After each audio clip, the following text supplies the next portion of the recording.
Hello and welcome to TNWKS, the Now We Know show, the show where we discuss a topic of interest and by the end we will have learnt something new and hopefully you will too. I'm Zak and today we're talking to our resident personal trainer and mindfulness coach, Buzz. Hey Buzz. Hey, great to be back in the studio with you, Zak.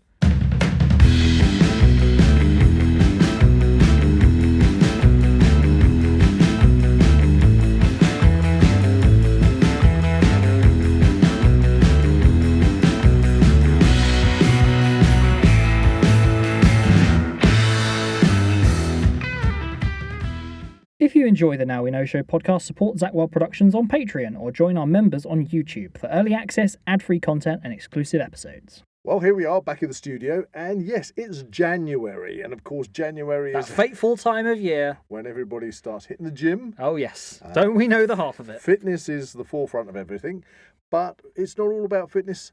It's also about mental approach to life as well, and life can get quite Hectic out there, chaotic, and of course we all suffer from stress and anxiety. I mean, that's just part of daily life. Yeah, You're not going to escape that. Exactly. And funnily enough, at time of recording, the day before we recorded this was actually known as Blue Monday. Blue Monday? January the 15th. I can't say I've ever heard of that. Well, Blue Monday is January the 15th. It's supposedly the most kind of down and depressed day of the year. Why would anyone make that a day? Well, it's not. You've just come out of the festive season, and and everybody is like probably waiting for their first pay packet of the year in January at the end of the month, and for some reason it's been designated that Blue Monday is the lowest day of the year after all the festivities, and also it's Dry January.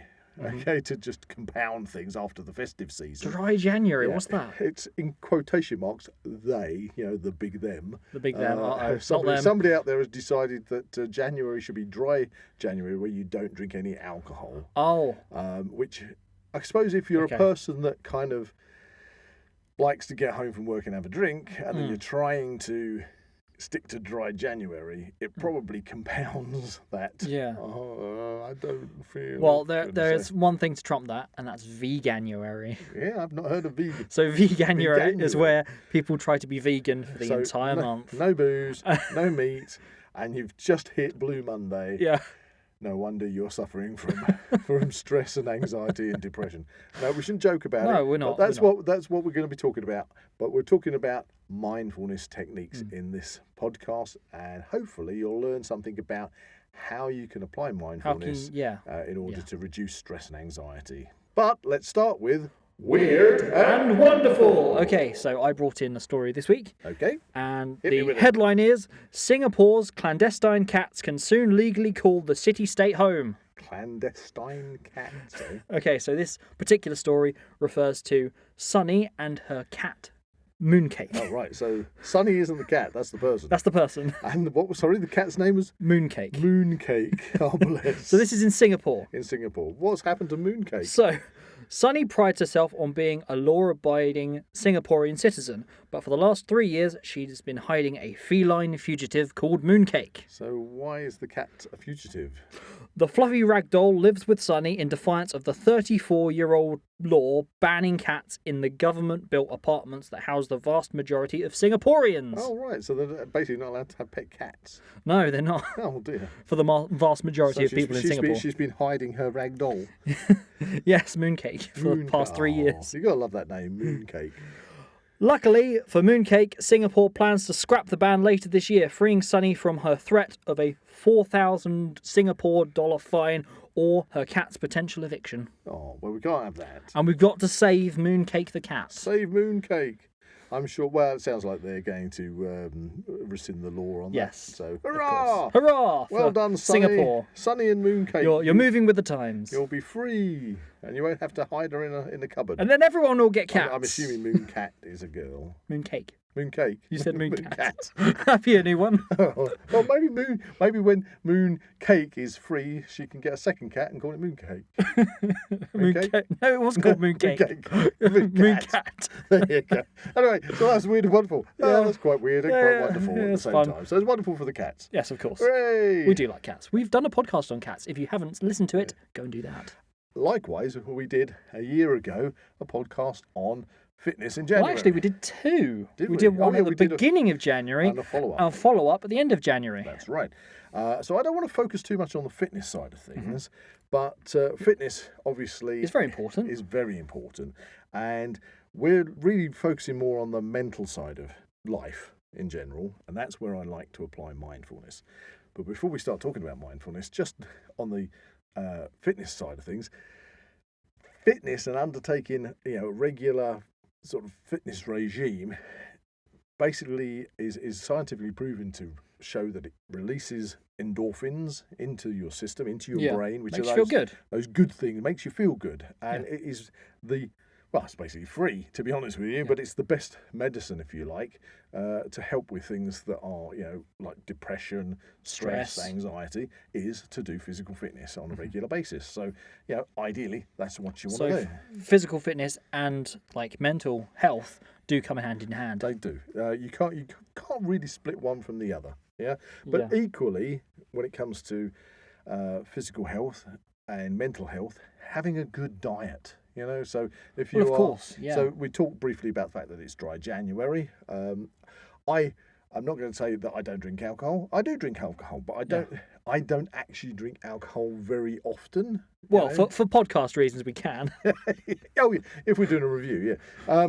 My point being is I'm not one of those people that has a load of booze stuck in the fridge at home where when I finish work, I must go back and I'm not happy unless I sit down and have... I don't know, a bottle of wine or something. Bottle of wine. Well, give me that bottle of wine. I was going to say a glass, but if a bottle of wine. Oh, yeah, you hear stories. You do hear stories. Zach, that's fine. I don't drink wine that much. Or a can of beer or something, but it tends to be like a auto response. That daily basis. It gets into your routine, and people like do something that. to look forward later to in the day. Yeah, it's that treat. Yeah, and a daily treat. Just like having alcohol as like a sort of a treat response. The same thing happens with food. People will want to have that bar of chocolate in the fridge. I'm not putting my hand up. Yeah, who want to put that bar of chocolate? Want that I don't know, cake from the baker's on the way home from work or something like that. I don't know, but we're not here to encourage unhealthy eating, by the way. But the point is, if you have a healthy lifestyle, which includes a healthy nutritional intake, which doesn't have to be boring. We're not telling you you've got to go and eat brown rice and lentils. We're not telling you to be vegan. No. But the point is, it's all about excess, isn't it? Yeah. Or eating. If you're living off a diet which is really high in sugar, or you're drinking or high carb. Yeah, high carb, high sugar. A lot of stuff. Sugar is just added to stuff these days. And it's not particularly good quality food. It's lacking vitamins and minerals and things. That's going to have an impact on you. Lots of snacky foods. They're the big ones. But it's not having a physical impact on you. It's also having a mental impact because these things can affect these the do way we affect think, you, and they can make you feel depressed as much as sometimes then you need that treat to kind of give you that false... And it's kind of circular, it gives you act. a false lift, and then you go down again. Again, like smoking, for example. If you're a smoker... Something becomes compulsive. It's an addiction. You are addicted to nicotine. If you can say, I don't need a cigarette at all, and put that down, don't worry about it. Well, you're not a smoker in the fact that you're not addicted. If you're a smoker, you need that cigarette. Else you're going to need that hit, you need that smoking otherwise you break. Start getting angry, and you start abrasive, caustic towards people around you, a bit sharp maybe. And I know people are going over these days, and I'm talking about this from experience because I used to smoke when I was a teen. Oh yes, revelations in the studio. When I was a teenager, and I remember I've been clean forever. Yeah, forever, and stay that way. Well, things have changed these days. Back in the day when I was a lad, that was the thing. You go to the pub and there's a cigarette machine. You don't get those anymore. No, things like this. I mean, smoking in pubs, that's not a thing. Most films, kind of every actor in a film would be smoking. Yeah, I mean, even watching old comedy shows that we've seen recently. like 2 pints of lager and a packet of crisps. Yeah. You know, they're there sparking up a I cigarette. mean, all the time. even Red Dwarf, when that came out in the 90s. Yeah, exactly. Of course. So it was just part of the thing. But I myself remember a time when on Sunday morning, so I've been out Friday night, Saturday night, it's got to Sunday morning, I've woken up on my mate's settee, and the first thing I think of is, oh, I need a fag. Wow. You don't know. And we're not going back to that story about America. No. But, that was funny. Yeah, that was funny. But yeah, so I'd sort of go through my loose change and see if I could get enough money to go to the. So I'd wander down the road to the local tobacconists, newsagents, just to buy a packet of 10 fags, or 10 cigarettes, should I say? Cigarillos. So I can have a cigarette before thinking about having a cup of coffee or even having any breakfast. It was a cigarette, but I didn't realise it at the time. Yeah, it was just that compulsive and then action. Then for me, it just at one point, I don't know what it was. I think it was probably a sudden realisation one Sunday morning that what on earth are you doing? Yeah, why are you feeding this addiction? Yeah, I was probably, I don't know, only probably about 20.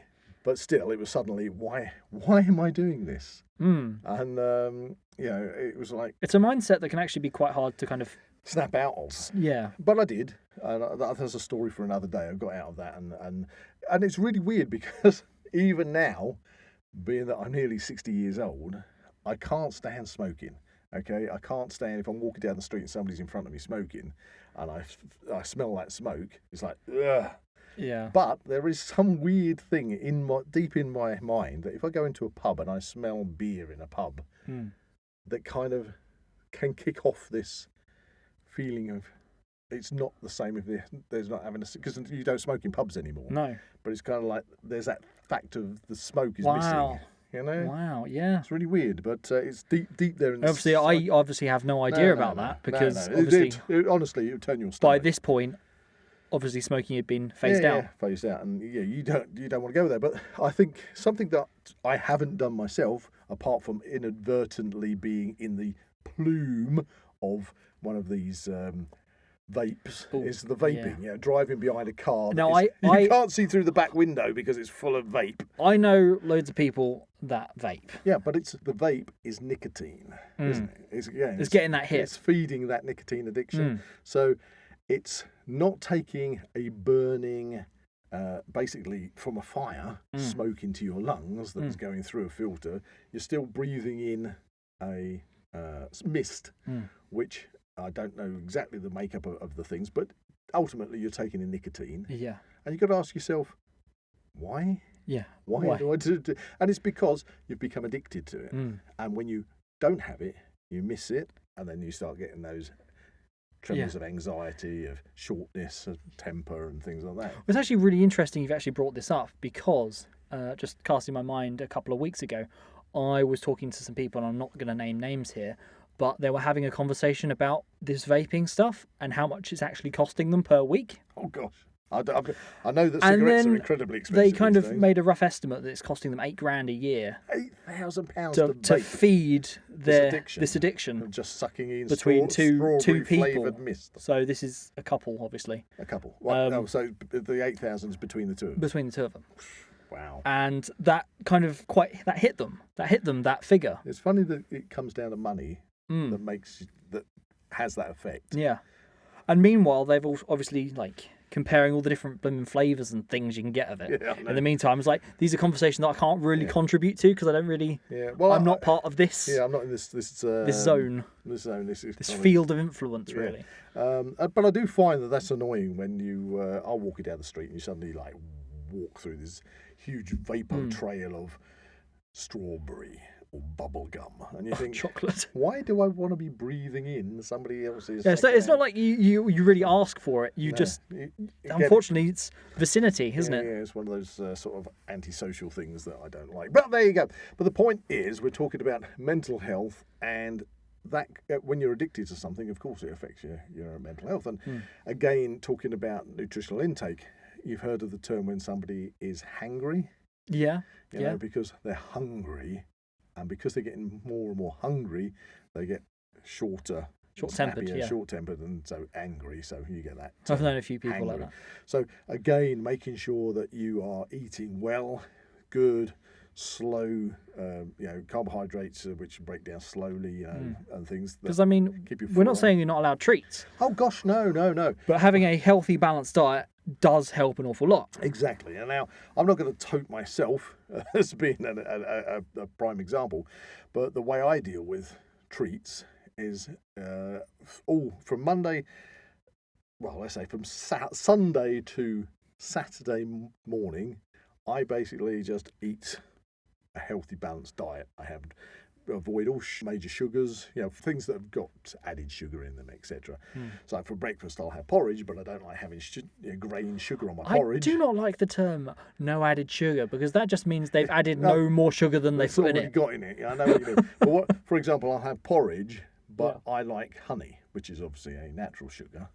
So I'll add a spoonful of natural honey to my porridge, and that sets me up for the morning. Yeah. Big bowl, bucket load of porridge, job done, Well, that's you. But Personal preference, chicken. if somebody tries to ply me with cake or chocolate or ice cream or whatever through the week, You have become a lot better at kind of... I just say no thanks. Yeah, but really pushing it off. But it makes no difference to me. I've got that mindset. It's getting into that mindset I'm in the mindset for a lot of people where is the trouble. We're in the new year and we've still got excess stuff from the festive season. Yeah, we do. There are still the odd half box of chocolates and stuff. Well, knocking around. you say that there's a fully wrapped Terry's chocolate orange sitting on the chair. Ah, that's mine, isn't it? Is that yours? It's still in its wrapping paper. I know exactly what it is. I know it's a chocolate orange and it's still in its Christmas wrapping paper. Somehow I managed to evade unwrapping. Well, I was going to unwrap it. Yeah. Saturday just gone.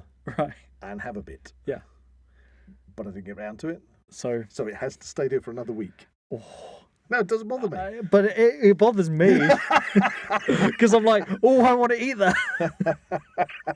There's a fully open one next to it as well, which I'm like, oh. So, well, if you're lucky, I might open it this Saturday. Yeah. And then I might be able to have a. Are they they're not really triangles. They're wedges. A wedge. It's a wedge. A wedge. But never steal the centre bit. No, that's how you get stabbed. We don't do that. Get stabbed. So you get punched. Punched. Yeah, that's yeah.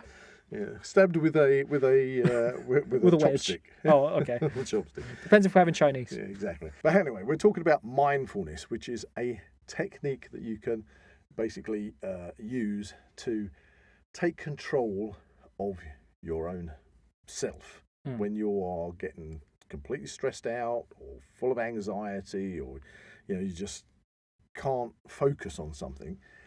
Mindfulness is it's life-changing, honestly. When I first discovered mindfulness as a technique and started to apply it myself, I actually found it very difficult in the beginning because people tried to explain it in different ways. So how would you best explain it? Right, well, that's what I'll get round to in a second. Probably the best question you can ask is, what is mindfulness? So, Buzz, what is mindfulness? Well, mindfulness in itself, the term mindfulness, derives mainly from the teachings from the East, particularly Buddhist traditions. Okay, so it's a form of meditation. And that, personally, before you all out there in listening land turn off, okay, doesn't turn me on either when it comes to things. Let me explain. I've never been one to be able to meditate. No, with gongs and things. In the sense that you think Zen Buddhism, meditation. I'll take you back to my early years of doing Eastern martial arts, where I was completely absorbed by Eastern culture. And if you, I know it sounds a bit crass really, but if you think of like martial art movies, you always see the martial arts masters and things. They're always Mr. Miyagi. That's it, meditating, etc., etc. And don't get me wrong, part of martial arts is to find that inner peace, to be able to not lose your anger, to be focused, to be, if you like, very Zen Buddhist in your approach to things. And that's not wrong. And so I'm not poking fun at that in any way, shape or form. But as an individual, when you think of that, the kind of stereotypical image of a person sitting on a cushion with their legs crossed, and they've got their hands on their knees, palms up to the heavens, and you're breathing in, and don't get me wrong, mindfulness, breathing techniques, very important in mindfulness, but they're breathing in, visualizing that breath going to the center of their core, filling themselves up with light, and then that light's going out of their hands and out the top of their head. So that is that process. Yeah, that's kind of the process. Because I've come very much from the film angle where it's just somebody sitting down going on a lot. Yes, exactly. And so you have that stereotypical image of, to meditate, you've got to sit there cross-legged on a cushion, focused on your breathing, and then become one with the universe. The problem I had, and the problem that I know many people listening to this have, is as soon as you stop to try and find that inner peace, your mind just wanders. There is one thing banging on the door in your head, another thing. And that obviously leads on a complete tangent. And you start, before you know it, you're thinking about, I've got to go and do that job. This. I've got to finish that. I've got to do this. I've got to go get the shopping done. Oh, there's washing to be done at home. I've got to pay the bills. I mustn't forget to do that one on my way home. Blah blah blah blah. So if you can imagine me sitting there cross-legged on the floor, in my head, it's just like chaos. Yeah. Chaos, total chaos. One thought going, firing off against another one. Blah, so, blah, blah, blah. So is it equatable to this idea that you can switch off from this? What you're trying to do with mindfulness is to live or to experience the moment you're living in. Okay, now that might sound in itself a bit airy-fairy, but let me quantify that. So if we are feeling stressed, because you might be feeling stressed from work pressure, or you might be feeling stressed because of financial issues. That's always going to be a big one. You might be feeling, anxiety about an upcoming job interview. It could be a relationship thing. Well, that's a good thing. We'll look at maybe a list of things in a moment. All these things are literally bouncing around in your head, and you can't focus. You're trying to focus on one, and then one of the other ones will start taking your attention, and then you start thinking about that, and another one will take your attention, and all these things are happening, yet what you're missing out on is the actual moment that you are in at this present moment in time. And at this moment in time, we're standing here in a sound booth recording a podcast. Exactly. But let's just say you were walking through a forest, and you can see the dappled light flickering through the canopy.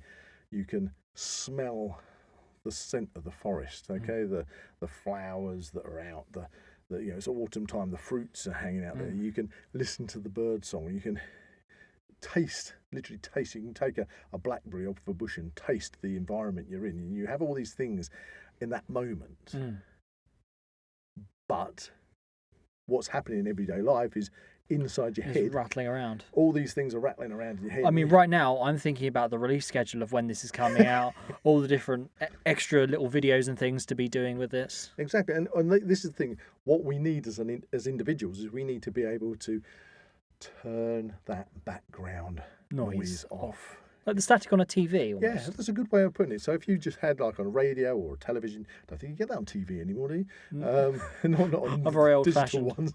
But if you have a good old-fashioned radio and it's going like that, it's trying to turn that background interference off and to take control of it and to reduce your heart rate, reduce your blood pressure, reduce those stress levels, and take control of your life, and to really, really help you focus on the moment. So ultimately, using mindfulness as a technique, it's to give you a sense of calm in an otherwise chaotic world. And you mentioned a couple of factors that can cause you stress and anxiety. So let's just go through this. I think these are probably some of the heavy hitters. Yeah, heavy hitters that people will have. You mentioned relationships, money worries, family breakups, bereavements, illness and injury. Yeah. That can be very demotivating and demoralizing almost when you're like, for instance, you're in peak physical condition and then you're suddenly taken back by a sports-related injury. For instance, I was doing gymnastics. I was doing the splits and everything. I pulled my hamstring. That took me out of gymnastics for a good while. And how did that make you feel? It was annoying Because it was like, yay, I've got down into splits, but crap, now my hamstring's gone. Right. So you mentioned right at the beginning of this podcast, you called me a mindfulness coach. Yes. So the listeners out there might say, well, what makes Buzz, qualified to be a mindfulness coach? It's a good question. And it's kind of the way I look at going to the gym. If you go to the gym sometimes and you see a brand new PT who's 18, 20 years old, fresh from college, and they've never had an illness, nope, an injury, raring to go. That's great, and they're fantastic. And I take my hat off to you guys. You're all fantastic, brilliant. But I've also, in my time of being a personal trainer, I've had much older people in their 60s, for example, that have got aches and pains and arthritis and all sorts of things, and they say the young trainers don't understand because they're all fit and bubbly. Yeah, they've never had to deal with any of that. They kind of imagine what it must be like by their training, etc. It's a different thing to experience that. So when it comes to mindfulness and it comes to those trigger points that can cause you to have stress and anxiety and even depression, again, you might say, okay, Buzz, so what makes you qualified to be a mindfulness coach? Is it exercising that consideration for other people? It is, but I also take it that one draws upon one's own experience in life. Yeah. It's like, how can you be a marriage guidance counsellor, for example, if you've never been married? I'm sure there may well be marriage guidance counsellors out there that have never been married, and they've done the courses, and they might be absolutely 100% fantastic at their job. Or you might get people that are child carers, but they've never had their own kids. It's really interesting, actually, what you're saying, because these things that you're saying, like the meditation and these things you've just been saying, it's reminding me a lot of some of the dramatic rehearsal techniques from drama. Actually, when it comes to acting, like the meditation side of things, imagine there's a ball of light going around the circumference of your body and things like that. Well, and drawing upon these things that have happened to you and reflecting it in the character and your performance. Okay, well, that's a really good point, because, again, one main thing that actors and actresses, I think everybody is referred to as an actor these days, but what actors all have to do at some point in their acting is cry. Yeah. And it's a hard thing to do. It's a hard thing to do for some people, not so hard for other people, but and they do have what's called, I think it's a cry stick or tear stick. You rub it underneath your eyes, and it makes your eyes water. So is that just an onion? Makes you cry if you're having an issue. A copyrighted onion. But when it comes to acting, what they always want you to do as an actor is to find something, generally in your past. Emotional memory, that's what we're talking about now. Memory in your past that makes you well up with those feelings. Now, that might be loss of a family member. Yeah. Might be loss of a pet. That is exactly what I drew upon when actually going through this process in drama. Yeah, so you thought of a pet. Yes. And that brought the emotions to the fore that you needed to. And that's very interesting, because we're going to talk about that in due course. So we've got these main factors that I say about. So for me, yes, I've had, in my younger years, very, very rocky relationships. I think we can all relate to that. And you have those relationships where you're so devoted to somebody, and then you literally have been kicked in the teeth, thrown to the curb, and discarded, and that person is gone, and they're probably not even giving a second thought to you. Exactly. But you can't stop. And there's no way of even knowing that. No, and of course you run it around in your head. Of course. Around and around. Round and around, yeah. And when you don't appreciate the mindfulness techniques that we're going to talk about, that's exactly what happens. It just goes round and around. Money worries, for example. Yeah. I went through a huge trauma when it came to money worries. When I got married, so I was getting married at 25, and that was fantastic. Crikey, I'm 25. I know you're 25. I was getting married at 25. Everything is happening. It's the week of the marriage. Yeah. It's the Monday. Well, in fact, let's take it back 24 hours. It's the Sunday. Monday of that week, I was booked in for having what they call pre-marriage photographs, or like engagement photographs. Okay. I have no idea. No, you don't. So But please explain. Prior to the Saturday of that week, which was the day of The big day. the big day, on the Sunday, or technically Monday morning, about 2:00 in the morning, I get a phone call from my business partner, because I was self-employed and I had a factory unit, to be told that the factory unit's on fire. Oh. And to cut a long story short, it turned out that we'd been arsoned, and the whole factory unit, all our stock, everything had gone up in smoke. And then I'm dealing with the police and the fire brigade and everything. It's a horrible Insurance situation. assessors and all sorts. To compound that, okay, it's the day that I'm going to have my pre-marriage engagement photos taken.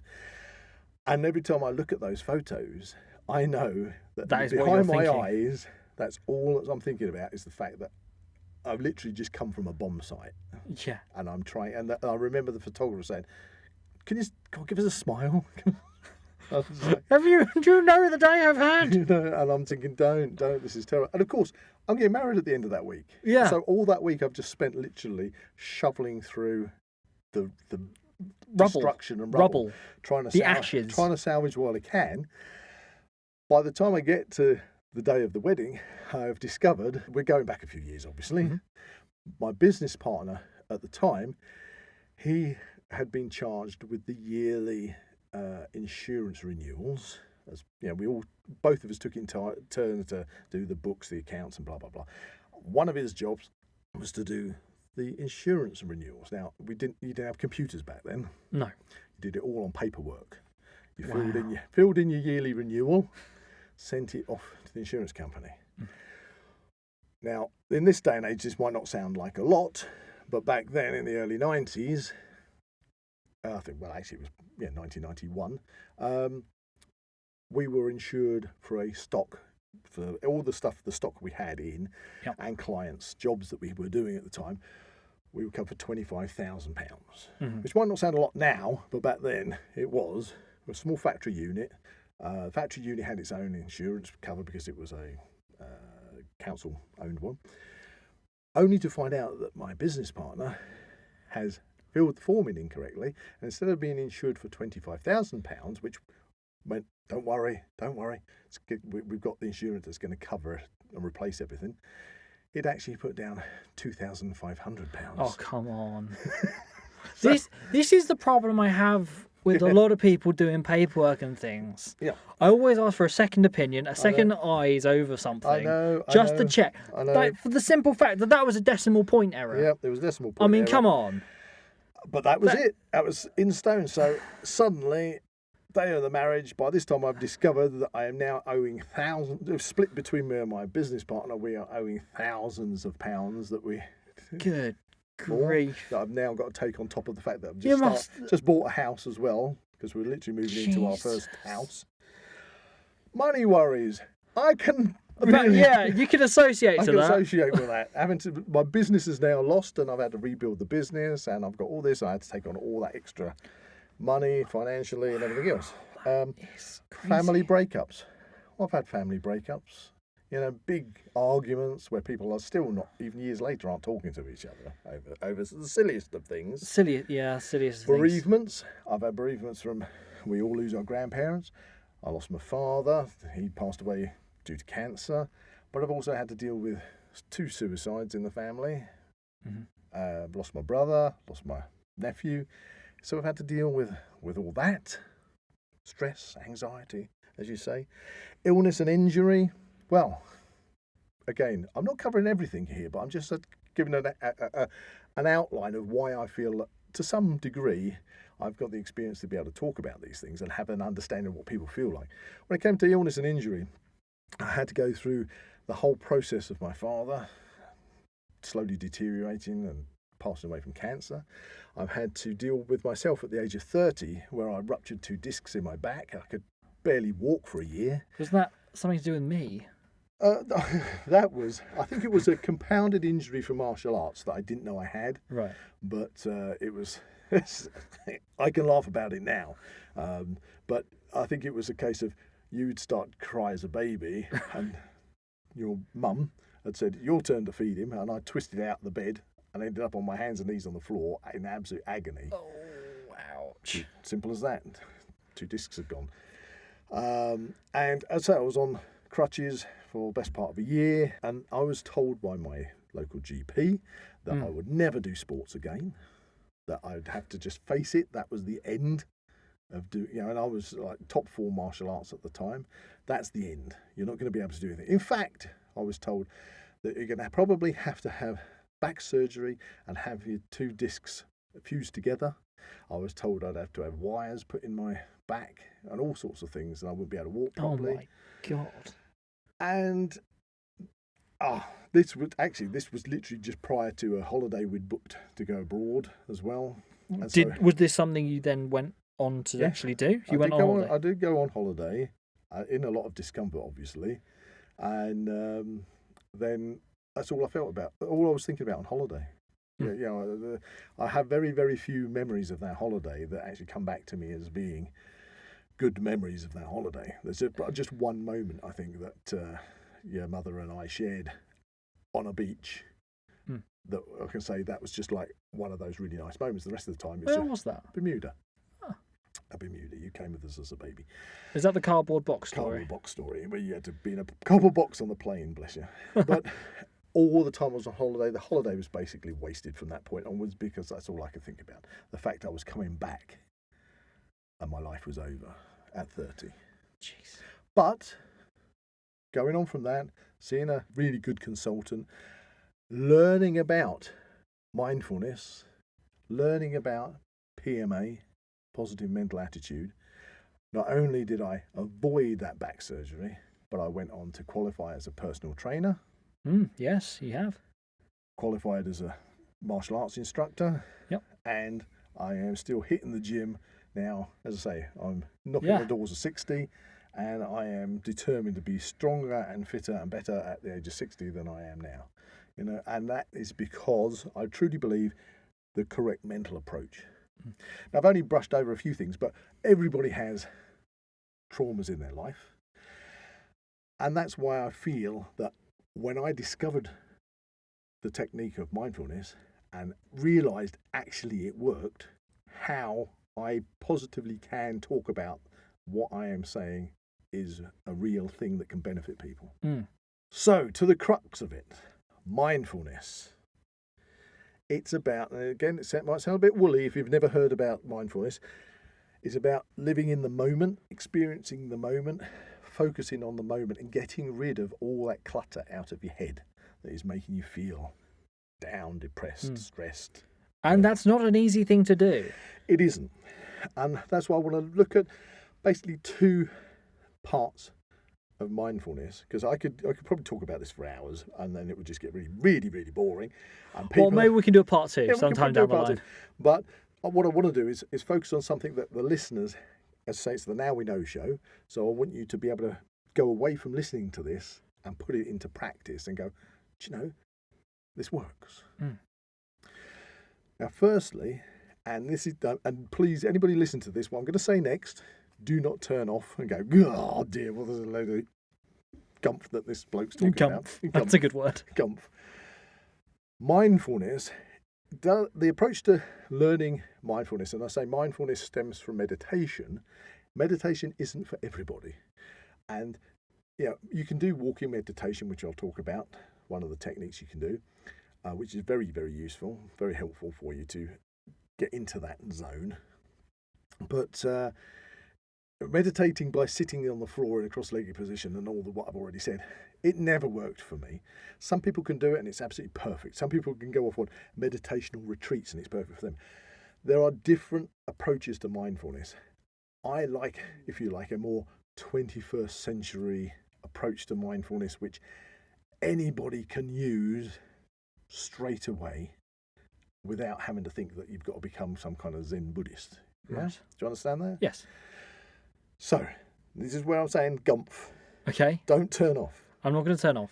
I'm stuck in here with you. Mindfulness, okay, is all about understanding time travel.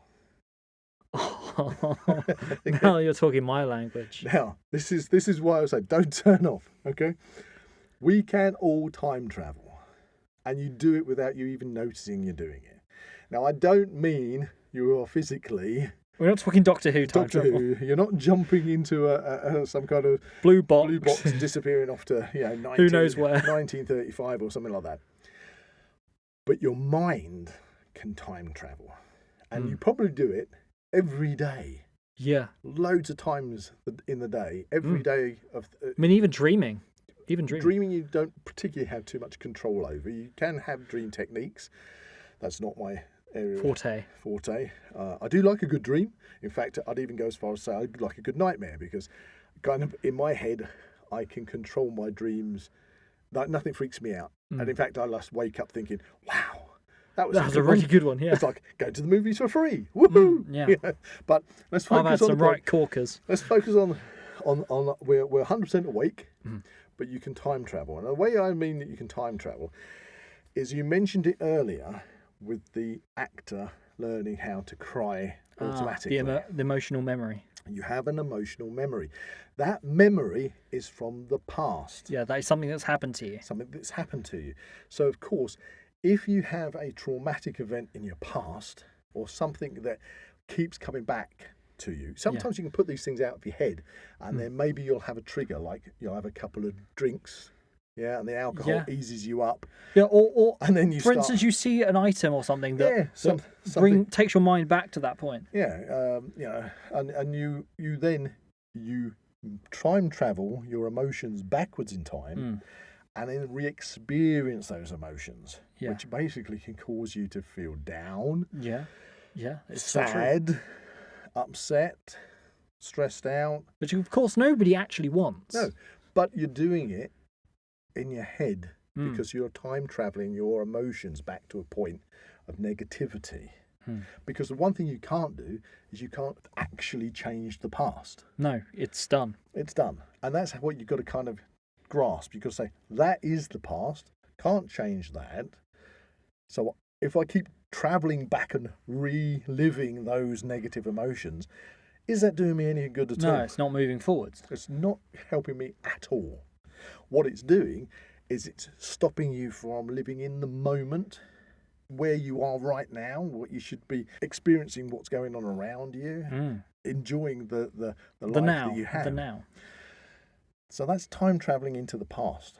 You can also use it positively, because if you can think of a time or an experience in the past where you were in fits of laughter, you were rolling around. I have a great memory of my father before he passed away, where we were in hysterics, and I often will find my mind go back to that. Was this charades? This is a charades game, and I will go back to that, and the first thing that happens is immediately I get a big smile on my face, okay, and then I have those warm feelings, and it's great.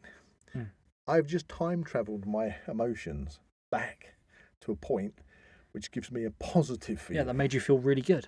Rather than going back to something to negative. A point which is negative, which keeps playing. So it can have both.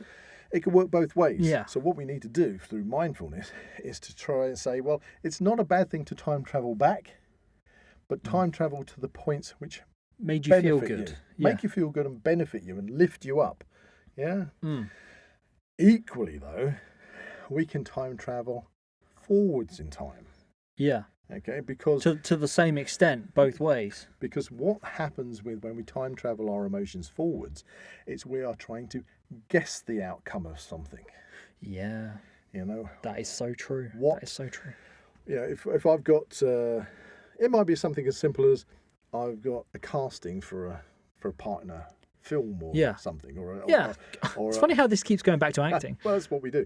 But you might be going, I'm going to do a casting for an advert or something like that.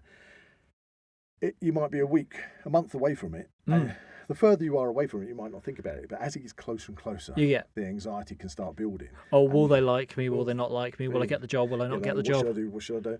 Thus is the trauma of an actor. Exactly. So we need to don't overthink it.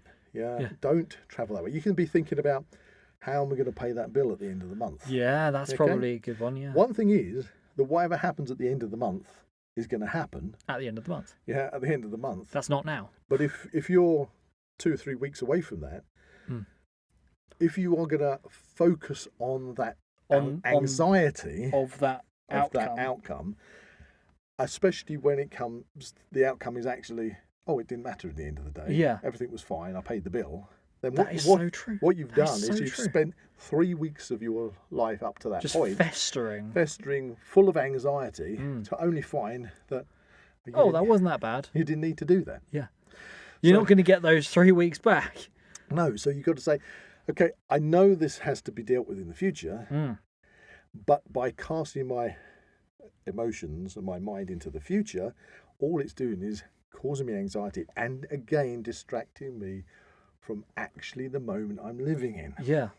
Okay, that's what we need to focus on. That's what mindfulness is about, is trying to stop time traveling backwards and forwards and just focus on the moment. Push all those excess thoughts out of your head that are causing you this stress and anxiety. Focus on the moment. Now, when your head is full of this background static, that is an issue. Yeah. Because we've got to try and find ways of getting it out. Of course, the first technique which I've just explained is we need to stop time traveling. Okay? We need to stop thinking about the past.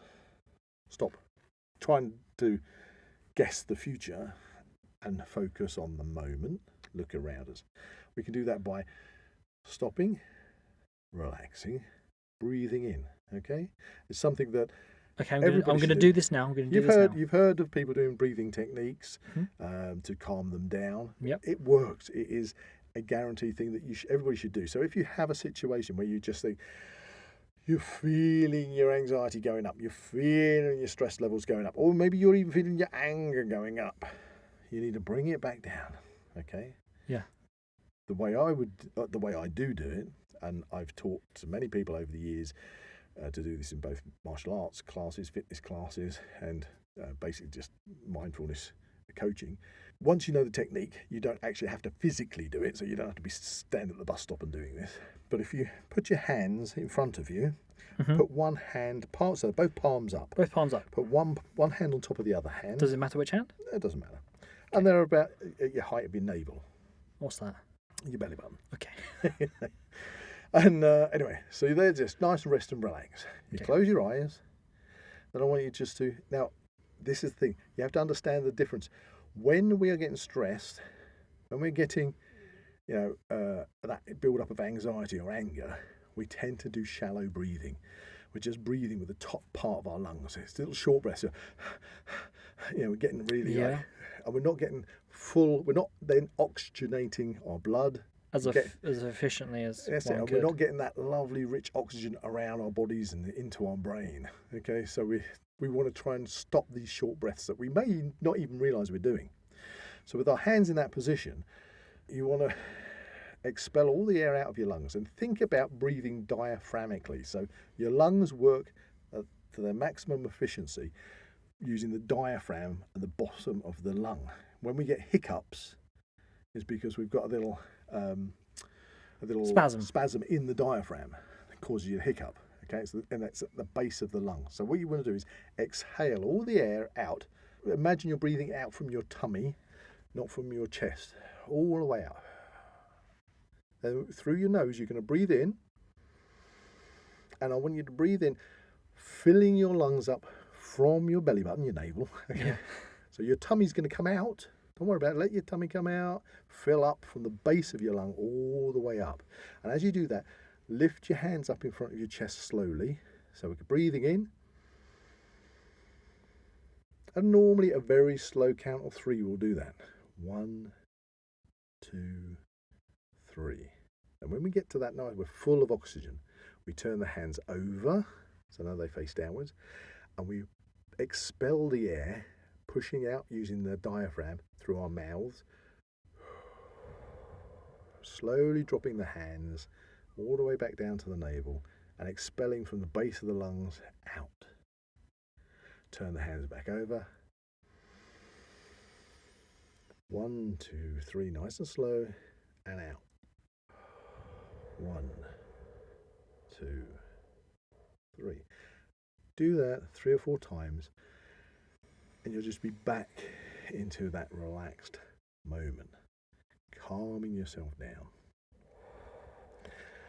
Once you've practiced this technique, you can have your hands in your pockets, you can have your hands by your sides, and you can do that literally with that. So you don't have to be there bringing your hands up and down at the bus stop and people thinking, what on earth are they doing?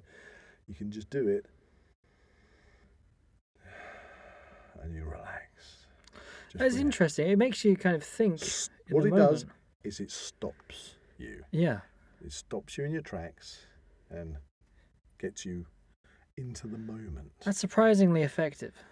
So what we've learned so far is, yes, an awful lot of the negative feelings that we have can stem from time traveling into the past, time traveling into the future, when we should be focusing on the moment. Okay, so if you're sitting at the breakfast table having your breakfast, nothing else in your life is happening apart from you having your breakfast and having a cup of tea, cup of coffee, your case of Diet Coca-Cola probably. But nothing else is happening apart from enjoying that breakfast, that moment. Sun is just rising, job done. Why destroy that moment by casting your mind forwards, backwards, and having all these things in it? Just focus on the moment, and you'll feel so much better. Now, I do have this issue where I've found it very difficult to expel all this random background noise in my head, all these different issues and feelings and things banging there saying, oh, you need to think about me. No, think about me. No, think about me. No, think about me. And you need to get that out. Now, we have moments in our everyday life where we do have singular focus. But for human beings, that singular focus, especially in our modern world, if take us back 70,000 years, probably totally different, because all you're thinking about is, I need to find food, I need to find water, I need to have fire, I need shelter, I need to do very singular things that focus in your mind that are important. Well, that's basic survival, isn't it? And even then, you would have had stress. Yeah. Okay. What if you couldn't achieve those things? Now, that bring us all these thousands of years forward, the human psyche still needs stress. Okay. Now, I might be contradicting myself at this point, but some people say, oh, people should be stress-free. I don't actually agree with that totally. Okay, because stress, you don't want stress levels that are basically killing you by any means. But we are creatures that are built on performing under a certain level of stress.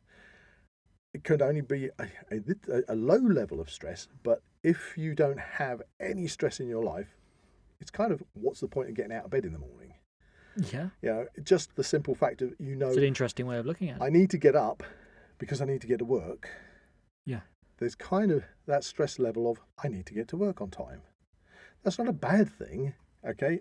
It means people make discoveries, people invent things, people create works of art because they have got a slight level of stress in their life, because stress at low levels motivates you to do things. Yeah. If you had zero stress in your life, zero, you would be stagnant. Well, you'd have no motivation to do anything, So what we're talking about is bringing those stress levels down. And we can do that in the moment by breathing techniques. We can help ourselves by stop time traveling, as I say. But also, you need to try and find a technique that suits you to get that background, those voices out of your head. And as I was getting around to saying, is we all have moments in our daily life where we have those moments of singularity that we probably don't notice we have. So let me kind of explain. Say you are watching a film, because you love your films. I do love my films. If you're watching a film and that film has engrossed you, you've got a moment of singularity, haven't you? Because you're sitting there watching a movie, Godzilla -1. Oh, all you're doing... That's a heavy hitter right there. All your mind is doing is focusing on that movie. Yeah. All those voices All those feelings of stress, anxiety, anything that might be on your mind, you haven't pushed away. But you haven't realised they've been pushed away. Yeah. Because you're engaged. You're engaged into one singular thing. You might be reading a book, but again, before I jump to that, you're watching a movie that doesn't engross you. And your mind starts wandering. It wanders. And you realise that actually you've just you check your phone during the screening. Yeah, well, you shouldn't do that in the cinema. But you're at home and you suddenly find yourself reaching for your mobile phone to check if you've had a message on social media or something, because your mind's wandering again. You're reading a book. Now you find a book and it's absolutely engrossing. Fine, brilliant. But then you're reading a book and it's not engrossing you at all, and your mind starts wandering off, and then you put it down. You don't do it. And it's like that in the workplace. You can be doing some work and you go, oh, this is just not engaging me. Okay? Or you can be doing something work orientated that has your total and utter focus. So to a degree, this can also affect productivity. Yeah, because if your mind's wandering because you're doing something you just aren't, you're half-arsing it. Yeah, because you just can't be bothered. You've got so much on my mind, I can't focus on this. So we need to find ways of pushing those voices out of our heads, and that in itself can be very difficult. And people will say, when it comes to meditation, sit down.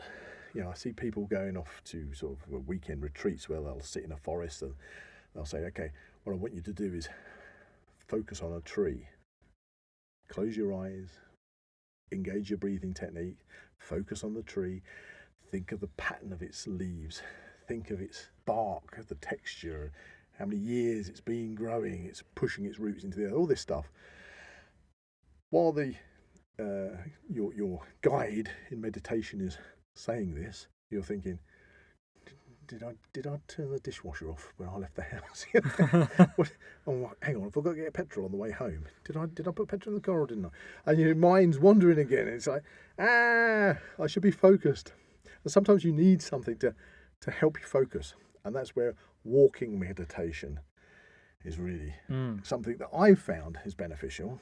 I've done this technique with other people, and suddenly they realise kind of what I'm trying to get at. And once you learn this technique, if you can't do it, do try this technique, walking meditation. Take your shoes and socks off.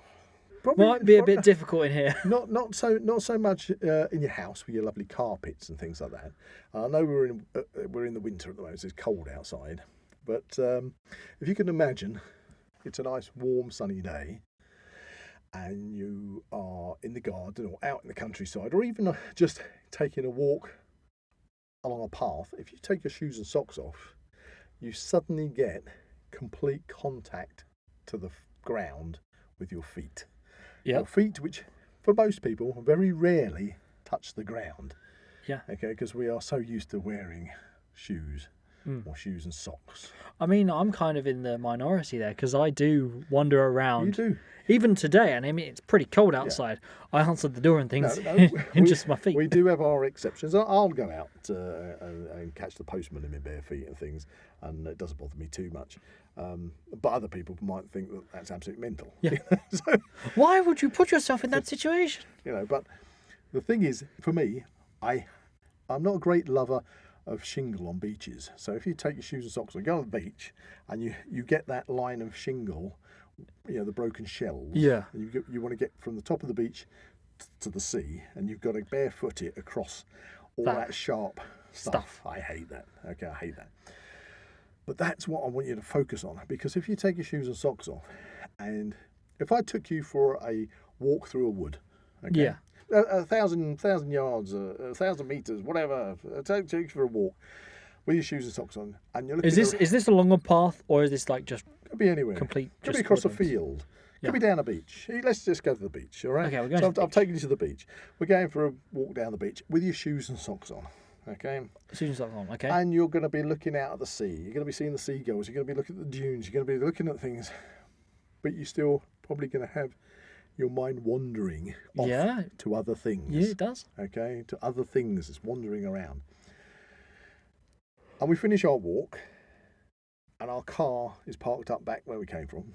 Yep. Now I say, take your shoes and socks off. Now we're going to walk back along the beach. Maybe that will take us through the sand dunes and things like that. But then you have that full contact with the floor, with the spiky sand, with the sticks that might be in the sand and things. And when you're in the forest or on a field, or just on the grass field or something, when you feel with your feet, you suddenly go, actually, all I can focus on is each step. Because when you walk down that beach initially, when you walk through that forest, your feet are just walking autonomously. You're not even thinking about it, are you? No, you're just walking. You're just walking. Your feet kind of do their own thing. It's quite a miracle when you actually think about it, because you might be dodging a root, stepping off over a sharp rock. Yeah. Oh, that's a wobbly stone. But you're looking around and your feet are kind of doing this automated by themselves. Your mind is controlling your feet, but you're just walking. As soon as you remove your shoes and socks, You're thinking about where you're walking. every single step that you take, you are thinking where my foot is going, what am I standing on, what can I feel? Yeah. Yeah, your mind suddenly becomes completely Focused on this one thing, and there's no room for those voices, for those troubles banging and say, no, think about me. You think, I can't, because I've got to continue back to where I came from, and I need to look at the ground and see where Who would have thought such a simple... Is there a thistle there? Such a simple thing would have such a profound effect. But it does. Once you have practiced walking meditation, where you understand that by each step you take, you feel the ground. You are aware of where you're putting your feet. Yeah. Why you're putting it there.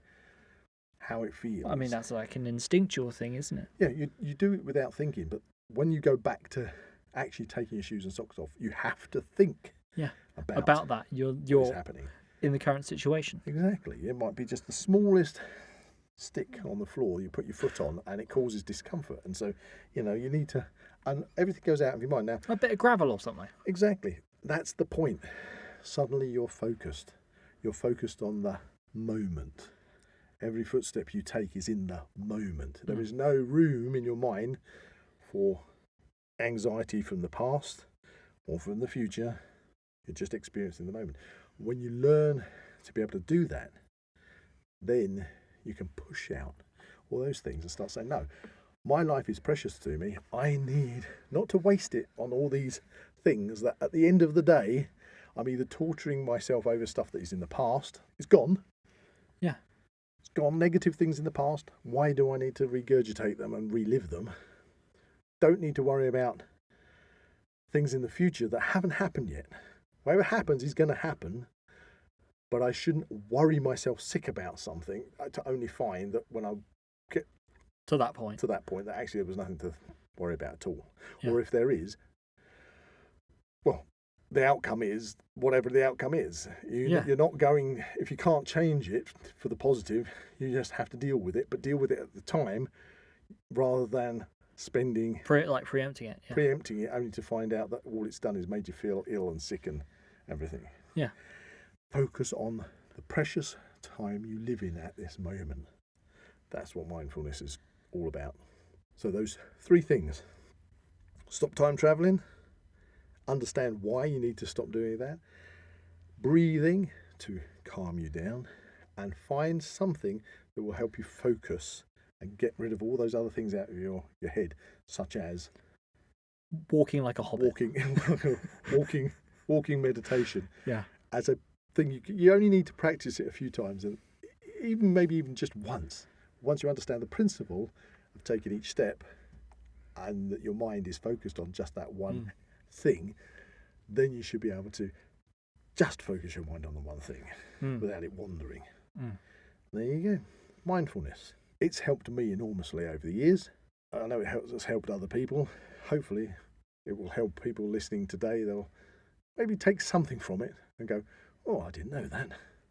Yeah. Give it a go.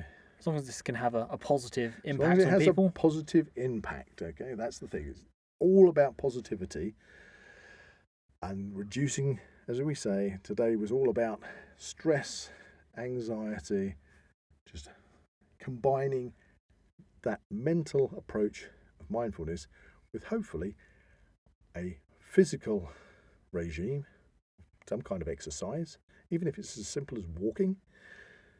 Going back to your walking meditation, just go for a walk, and a good nutritional intake as well. Get all those three things together, job done. Thank you very much, Buzz, for coming in to talk about that today. That's been my pleasure. So, before we leave, it's that time of the podcast where we go to our mystery hat of mystery to find out Mystery hat mystery. To find out the topic of our next exclusive episode, which will be available to our patrons and YouTube members. Let's go for it. I do believe that I chose from the mystery hat mystery last time, so this means it's going to be your time to choose from, or your chance to choose from the mystery hat of mystery this time. Well, the Sherlock Holmes hat of mystery, Sherlock Holmes. Mystery things. Anyway, okay. Come on then. Okay, there's not that many in here. No, We're almost out. Okay, right. What do we got? Oh, I think you'll like this one. Okay, tell me the episode. Episode 28. Oh, jeez, that's a long, long way back. I mean, considering this is episode 83. Is this something to do with science? Maybe. Maybe not then. Okay. Science could have a degree to do with it, I guess. No, I can't think. It's a topic that we've done recently. Is it? No. Prepping on a budget. Oh, it's a prepping one. Can't get away from prepping. Well, that's called being prepared, isn't it? Being prepared. so much to be prepping. So we will be flashing back to our prepping on a budget episode in our next exclusive episode for our patrons and YouTube members. Well, thank you everybody for listening in this week. If you enjoyed this podcast, please like and subscribe to this channel and comment below any suggestions of topics or activities you'd like to listen to in future episodes. That's a big mindful goodbye from Zach. And a big breathe and relax goodbye from Buzz. Goodbye. You can find the Now We Know Show podcast on YouTube, Spotify, Amazon Music and Apple Podcasts. Keep up to date with everything ZWP on Facebook and Instagram, or visit the Zak Wylde Productions website at www.zakwyldeproductions.com. And remember to join us on Patreon or become a YouTube member for early access content and exclusive episodes.